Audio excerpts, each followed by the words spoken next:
your thoughts on UK aid then? Tell me more about what you were saying about wealthy countries.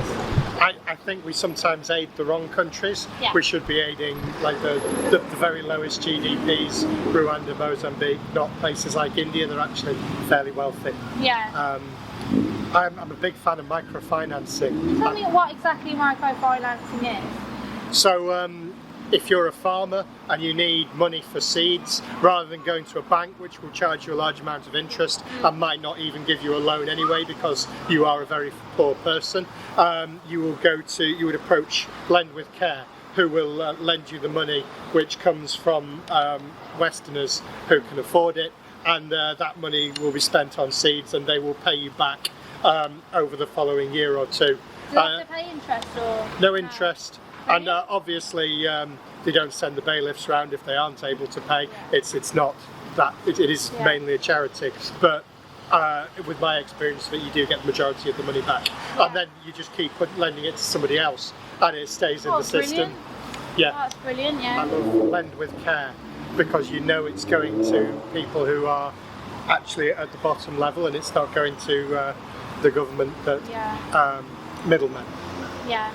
I think UK aid did stop giving money to India for quite a while, I think, because people had quite a problem with they didn't know where the money was going, and I think they've listened to that quite a lot, and instead of going through like these corrupt governments that it isn't going to the right people, it goes to a lot of organisations on the ground. Does that sound like something you would support more? Yeah, absolutely. I mean, that is the aim now. So what sort of projects would you hope that UK aid is being spent on? Well, clean water, education, it's just the basics that everybody needs to get a start in life.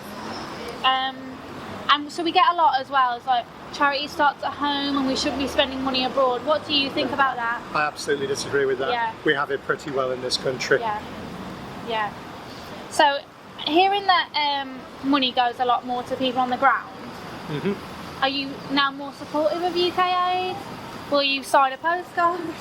I've always been supportive of UK aid, just yes, it needs to go to the people who really need it. And I do feel like countries like India, they need a general strike more than they need aid. Yeah, they do need a general strike, don't they? I think they did that they did, last year. Yes. But that would benefit them more than putting a sticking plaster over their problems. Yeah. The countries that really need it are the very poorest. We need big change, don't we? We That's do. what we need to support.